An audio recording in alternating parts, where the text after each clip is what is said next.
E aí, bora resolver essa questão 53 da Fameca sobre história do Brasil, Semana de Arte Moderna de 22? Vem comigo depois da vinheta.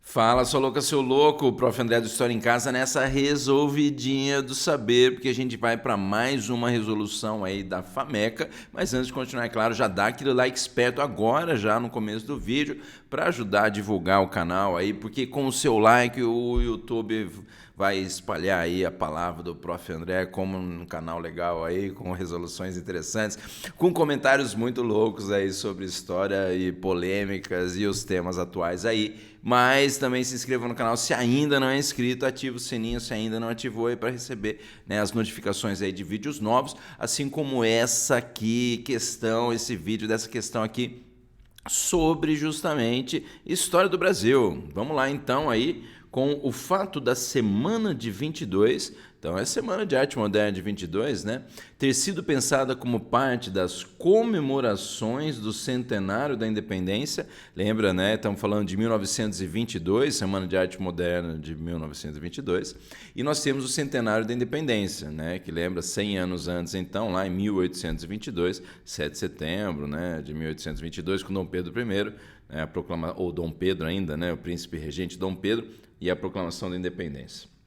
Contribuiu para a formalização de preocupações nacionalistas. Até se fala de uma certa, né, questão ufanista dessa, né, cultura aí da arte moderna, né, que os artistas, pensadores, né, músicos, maestros, pintores, escritores começaram a desenvolver uma arte mais voltada para os valores culturais brasileiros, apesar de utilizar vanguardas artísticas europeias lá do final do século XIX, início do século XX, casos de expressionismo, impressionismo, né?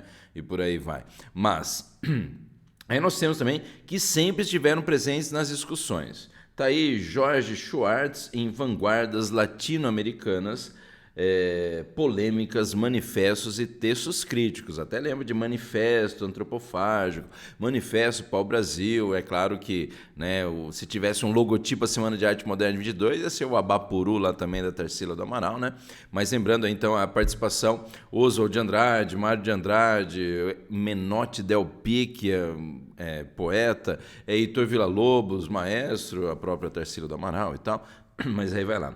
O nacionalismo mencionado no excerto manifesta-se na experiência modernista brasileira. Então ele está perguntando como que esse nacionalismo se manifestou aí na Semana de Arte Moderna, né? Ou no modernismo, né? Na, digamos, modalidade artística brasileira nesse momento e tal. Mas nós temos lá. Na rejeição pelos participantes da Semana de 22 ao governo oligárquico. Eles se colocaram contra o governo oligárquico, até por sinal é bom lembrar que esse momento histórico aí de 1922 faz parte lá da República Oligárquica ou República do Café com Leite. Mas assim, eles mais representam nas suas obras as transformações que, né, o Brasil passava a partir da Primeira Guerra Mundial, das transformações socioeconômicas surgidas no Brasil após a Primeira Guerra Mundial e o contexto até de declínio da República Oligárquica. Não que eles necessariamente lutaram contra, né, ou contribuíram aí para o declínio da República Oligárquica, mas mais de que eles representaram nas suas obras a industrialização, a urbanização, esse declínio então da República Oligárquica, né, mas não que eles rejeitaram aí o governo oligárquico. Portanto, a primeira aqui, a alternativa A, por enquanto está a mais errada. Vamos para a alternativa B ali. O nacionalismo mencionado no texto lá e tal manifesta-se na identificação da Semana de 22 com o futurismo italiano. Bom, primeiro aí o futurismo, lembra que é um movimento que vai surgir mais para final de 1910, né? Mais para final aí do primeiro momento do século XX, né? E na verdade eles estão se pautando mais no contexto ali de expressionismo no final do século XIX e não tanto aí nesse contexto, é claro, né, aparece lá a influência de dadaísmo, de surrealismo, talvez aí para alguns pós, né, modernistas surja também essa influência do futurismo e tal.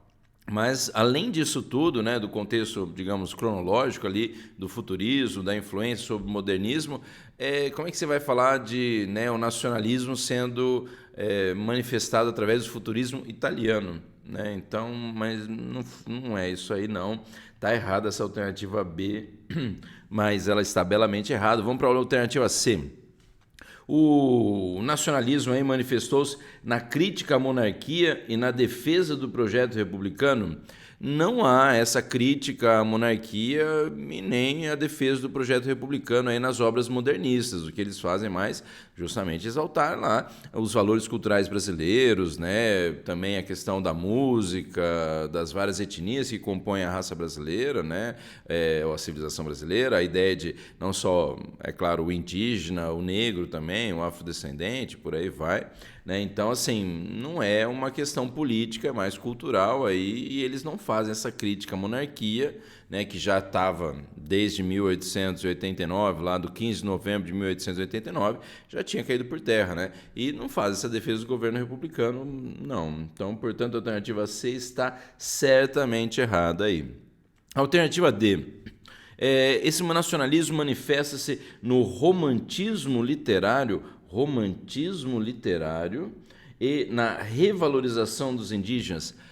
Não, né? Eu acho que isso aí está mais para século XIX ali, né? Os escritores do século XIX que fazem essa colocação do indígena como até, né, herói, se não me engano, lá não só, né, no Guarani, Iracema e tal, né? E está mais relacionado não com essa questão de um romantismo literário, nem tanto com a figura do indígena, mas mais numa situação talvez associado aos interesses também, né, de demonstrar através da arte, por mais que seja usando as vanguardas artísticas europeias, para desenvolver essa arte mais nacional, essa cultura mais nacional. Até se fala aquela coisa de consumir o que vem de fora e vomitar aí o nacional, né? Então utilizar as vanguardas artísticas europeias, mas para passar esse aspecto nacional, né? Se eu não me engano, até aí, né, a alternativa D, então, está duplamente errada.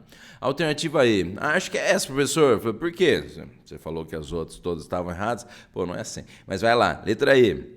No ideário antropofágico, já interessante, já diria o cowboy garoto vaca lá, o ideário antropofágico, associado a essa ideia de consumir o que vem de fora, vomitar o nacional, né, o manifesto antropofágico, e aí, ó, verde amarelismo, tipo, essa ideia do movimento do pau-brasil aí, né, a questão da exaltação dessa cultura nacional. Então, o nacionalismo mencionado no excerto, ele manifesta-se no ideário antropofágico e no verde-amarelismo?